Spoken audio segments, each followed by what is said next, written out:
हाँ, देखना क्या था हमारा question 9, Y 4 sine theta upon 2 plus cos theta minus sine theta, ये फंक्शन दे दिया। हमें प्रूव करना है कि इंक्रीजिंग फंक्शन है थीटा का 0 और π/2 जो इंटरवल है इस पे। सबसे पहले डिफरेंशिएट कर लेंगे। फर्स्ट पार्ट पे क्वेश्चन ट्रू लगा दिया, थीटा का डिफरेंशिएशन 1 यानी dy/d थीटा निकाल लिया। अब इसको थोड़ा सा सिंप्लीफाई कर लेते हैं। ये जो ऊपर है इन्हें सिंप्लीफाई करते हैं सोल्व करके, तो क्या हो जाएगा देखना, 2 इंटू 4 कोस थीटा, 2 4 जा 8 cos theta into 4 cos theta plus में 4 cos square theta minus into minus plus 4 sine theta into sine theta 4 sine square theta upon जो भी है एज इट इज लिख लो 2 plus cos theta whole square और minus 1 4 cos square theta plus 4 sine square theta में से 4 common लेंगे, cos square plus sine square, cos square plus sine square होता है 1, तो यहाँ इस पूरे की जगह आ जाएगा आपका 4। तो ये अब अगला फंक्शन 8 कोस थीटा प्लस में 4 upon 2 plus cos theta whole square minus 1, ये आ गया आपका। किसकी वैल्यू आई है? dy/d थीटा की। अब dy/d थीटा को 0 के इक्वल पुट कर लो। 0 के इक्वल पुट करके क्या करोगे? थीटा की वैल्यू निकाल के लाओगे। ठीक है, इंक्रीजिंग डिक्रीजिंग निकालने के लिए आपको dy/dx, बाकी में इसमें इसको 0 के इक्वल पुट करना पड़ता है, तो put dy/d theta equal to 0, therefore 8 cos theta plus में 4 upon 2 plus cos theta whole square minus 1 equal to 0। ये माइनस 1 उधर जाके प्लस 1, तो 8 cos theta plus 4 equal to 1, और डिनोमिनेटर में ये जाके इससे multiply 2 plus cos theta whole square. 8 cos theta plus में 4 इक्वल टू 1, तो इससे मल्टीप्लाई होकर 1 ही रहेगा, a plus B whole square, a square plus B square plus 2ab, 2 into 2 4 cos theta. तो इस प्लस 4 से प्लस 4 कैंसिल। इन सब नंबर्स को एक ही तरफ ले लो। 8 कोस थीटा को भी उधर ले लो, तो इधर क्या बचेगा 0 equal to cos square theta plus में 4 cos theta minus 8 cos theta. तो ये हो जाएगा cos square theta plus minus minus 4 cos theta equal to 0। 0 इधर लगाओ या उधर लगाओ इक्वल टू में, तो ये हो जाएगा कोस थीटा कॉमन बचेगा अंदर, cos theta minus 4 equal to 0। तो एक बार ये 0 के इक्वल और एक बार ये, दो चीजें हैं, तो या तो कोस थीटा इक्वल टू 0 होगा या फिर आपका cos theta minus 4 equal to 0। तो कोस थीटा इक्वल टू 0 तो एक चीज होगी, दूसरा होगा cos theta equal to 4। Actually cos का जो ग्राफ होता है ना, उसके अकॉर्डिंग कोस की वैल्यू 1 और -1 के बीच में ही होती है। तो ये जो है ये नॉट पॉसिबल, ये तो पॉसिबल है ही नहीं। तो क्या लेंगे हम? Cos theta equal to 0।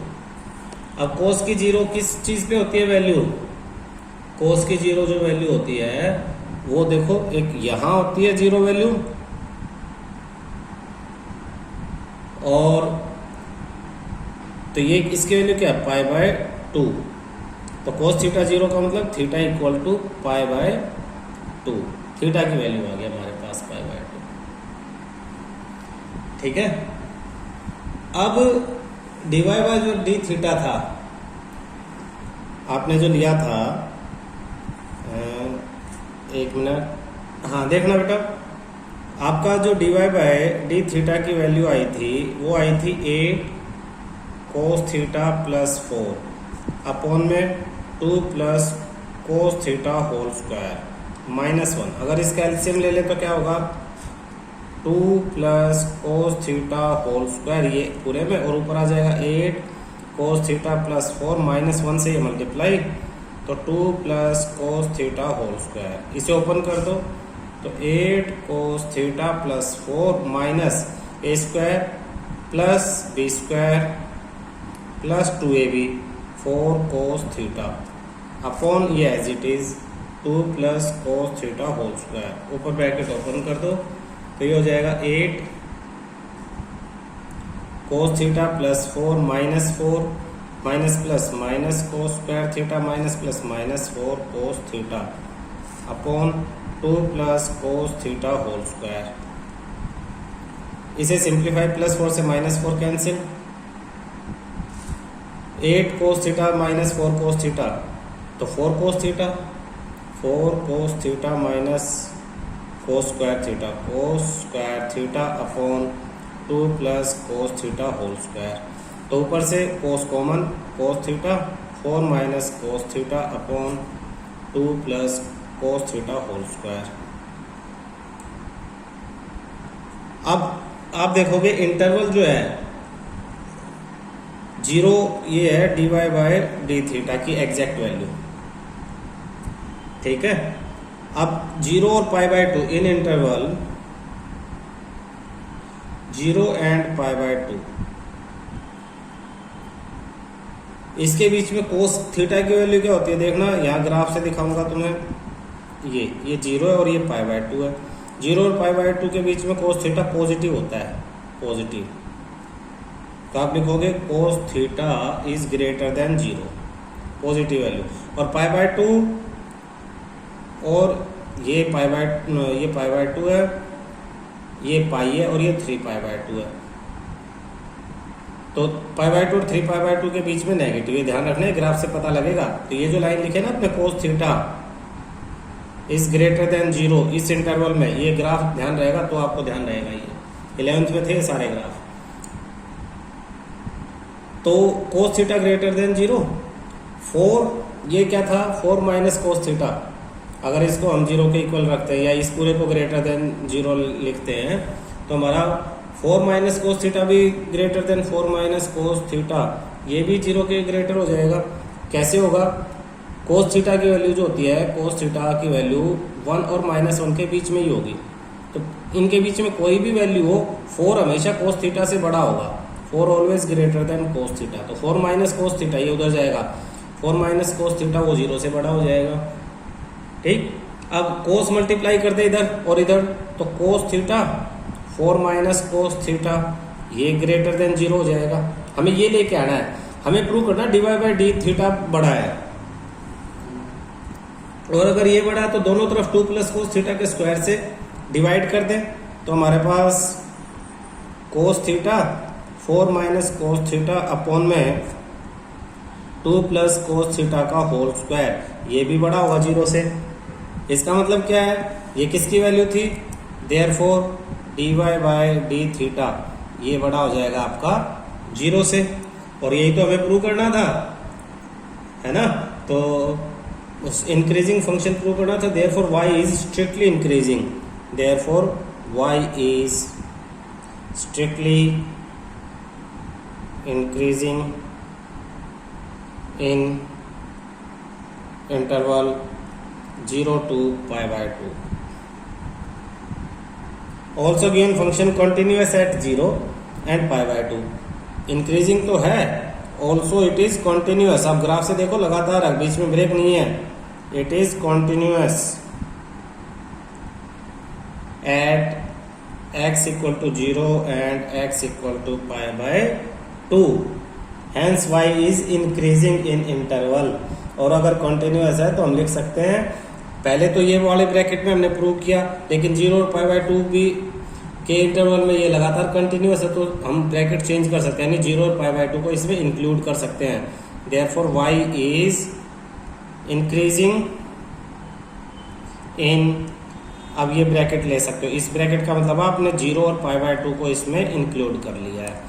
तो ये कंटिन्यूअस है, इसलिए हमने ब्रैकेट चेंज कर दिया, क्योंकि इसी ब्रैकेट में हमसे क्वेश्चन पूछा गया था। ब्रैकेट का भी बड़ी इंपॉर्टेंट होती है। देखो ये ब्रैकेट, इसका मतलब है 0 और π/2 इंक्लूड कर रहे हैं, और सिंपल इस ब्रैकेट का मतलब है 0 और π/2 को छोड़ के उसके बीच में। तो उसके बीच में तो हमने प्रूव कर ही दिया, कंटिन्यूअस इसलिए इस पे भी इंक्रीजिंग फंक्शन है। देखो ध्यान से दोबारा, y है, आपको dy बाई dx निकालना है। कंटिन्यूअस के लिए आपको इसको 0 के ग्रेटर देन 0 प्रूव करना था, तो पहले 0 के इक्वल रख के थीटा की वैल्यू निकाल ली, और वो थीटा की वैल्यू पुट करके आपने शो कर दिया कि ये बड़ा है। क्लियर है। Question 10, prove that logarithmic function is strictly increasing on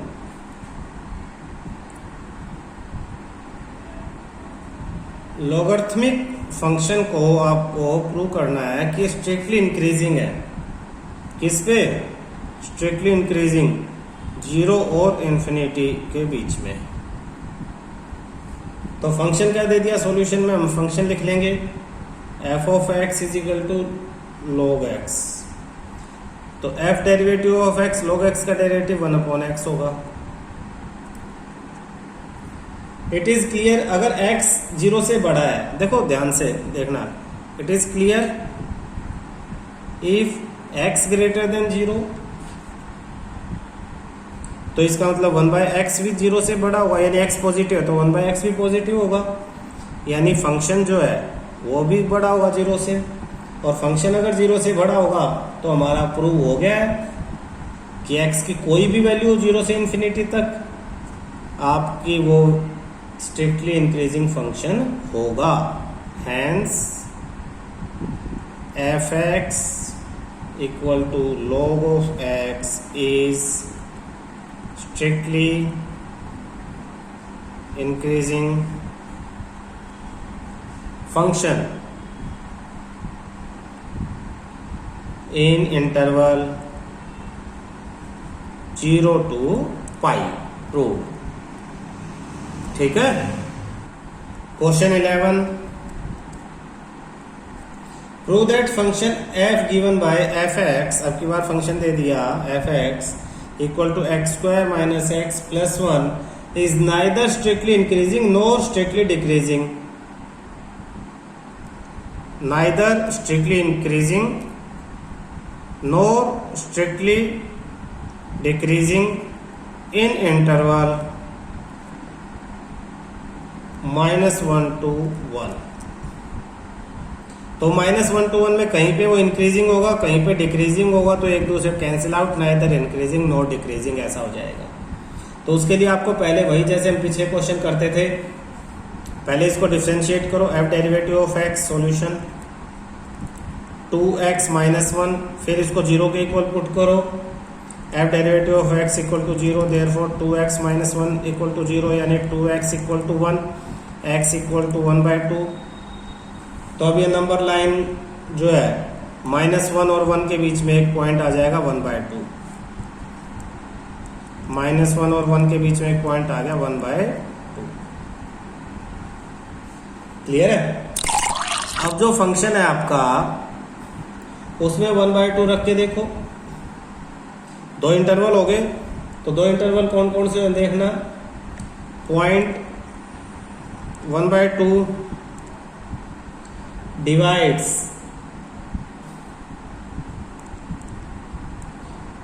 interval -1 and 1 into two disjoint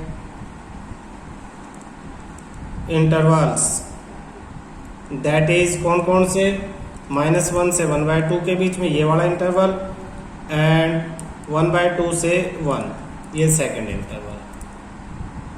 हम देखेंगे पहले वाले इंटरवल के बीच में कोई भी पॉइंट अगर ले लें, जैसे 0 ले लेते हैं इसमें, तो ये नेगेटिव आएगा f(x). 4 -1 से 1/2 f derivative of x is less than 0, therefore and 4, और दूसरे वाले पॉइंट में 1/2 और 1 के बीच में कोई पॉइंट लेके देख लो, जैसे ये 50 है और ये 100 है, तो या 0.75 ले लो, जिसे हम 1/2, 1/3, 1/2 और 1 के बीच में 1/2 प्लस में 1 यानी 3/2 अपॉन में 2, 3/4 एक पॉइंट ले लिया हमने। 3/4 को जब इसमें पुट करेंगे तो ये पॉजिटिव आएगा। 4 1/2 and 1 f derivative of x is greater than 0, तो इसमें एक में तो ये नेगेटिव आ रहा है और एक में पॉजिटिव आ रहा है, तो इसकी वजह से वो ना तो स्ट्रिक्टली इंक्रीजिंग है और ना ही स्ट्रिक्टली डिक्रीजिंग है। Hence function f is neither strictly increasing nor strictly decreasing function in interval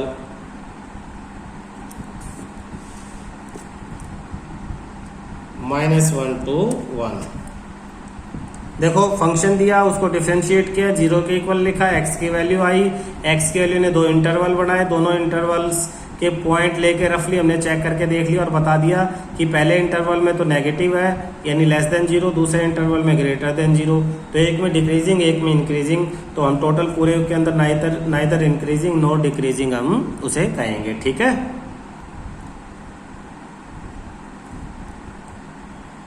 Which of the following function are strictly decreasing on 0 to π/2? नीचे चार फंक्शन दे दिए हैं, ए में दिया है cos x, बी में दिया है आपको cos 2x, सी में दिया है cos 3x और डी में दिया है आपको tan x। पूछ रहा है इनमें से कौन से फंक्शन स्ट्रिक्टली डिक्रीजिंग फंक्शन है, किस इंटरवल में, 0 से π/2 में।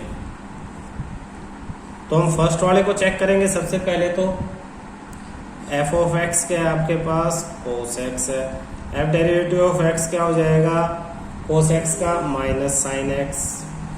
ग्राफ देखें 0 से π/2, साइन का ग्राफ जो होता है वो ये होता है,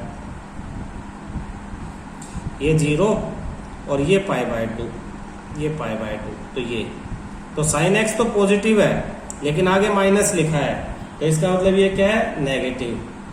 तो इन इंटरवल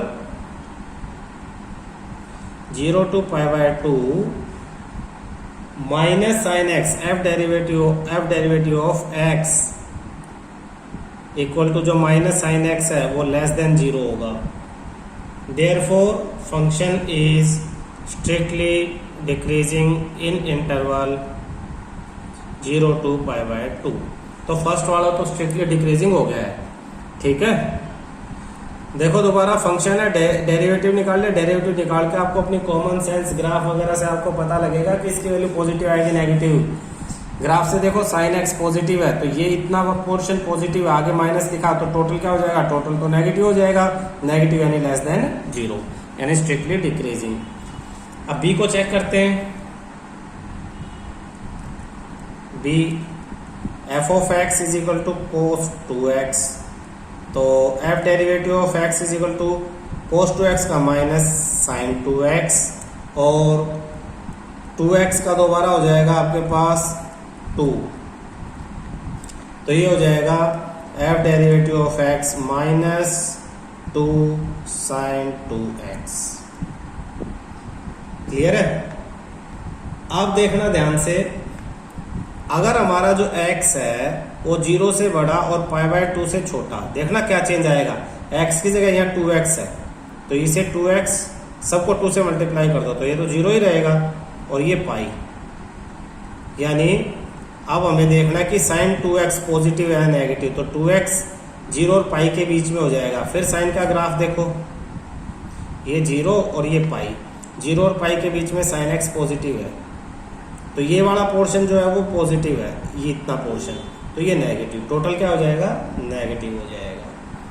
तो टोटल नेगेटिव हो जाएगा तो हम क्या लिखेंगे,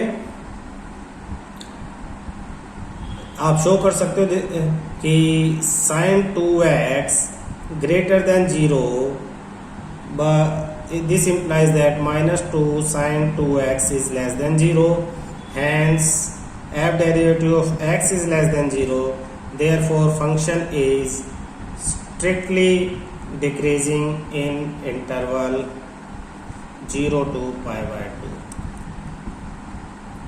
ऐसे ही थर्ड का करेंगे, सेम बिल्कुल इसी तरह से थर्ड का हो जाएगा। देखना थर्ड में थोड़ा सा चेंज आ जाएगा सॉल्यूशन में, सी में f ऑफ x की वैल्यू दे दी, क्या दे दी है, cos 3x, f derivative of x हो जाएगा माइनस sin 3x इंटू 3, तो f डेरिवेटिव ऑफ x हो जाएगा माइनस 3 sin 3x। क्लियर है? अब फंक्शन को 0 के इक्वल पुट करके x की वैल्यू आप निकाल सकते हो, 3x इज इक्वल टू पाई, तो x की वैल्यू देखना इस पूरे फंक्शन को इंक्रीजिंग डिक्रीजिंग निकालने के लिए जीरो के इक्वल पुट कर लो, एक जो हम सिंपल मेथड कई बार यूज करते हैं। F derivative of X is equal to zero, therefore -3 sin 3x is equal to zero. ये मल्टीप्लाई में है तो उधर जाके डिवाइड, यानी sin 3x is equal to zero. sin 3x zero, sin zero क्या होता है cos पाई पे, तो sin 3x is equal to sin pi, sin से sin 3x is equal to pi, x is equal to pi by 3। तो पाई by 3 किस किस के बीच में है, तो x किस बिलोंग्स टू जीरो और पाई बाय 2 के बीच में है, जीरो और पाई बाय 2। तो ये जो इंटरवल, दो इंटरवल में डिवाइड कर दिया इसने, दो इंटरवल में डिवाइड कर दिया आपने, जीरो और पाई बाय 2 की बात चल रही थी, बीच में आ गया पाई बाय 3। तो एक तो जीरो से पाई बाय 3 हो गया और पाई बाय 3 से पाई बाय 2 हो गया। तो जीरो से पाई बाय 3 भी आपका पॉजिटिव है साइन की वैल्यू, और इसके बीच में भी आपकी साइन की वैल्यू क्या है, पॉजिटिव है। तो हम क्या लिखेंगे देखना, इन इंटरवल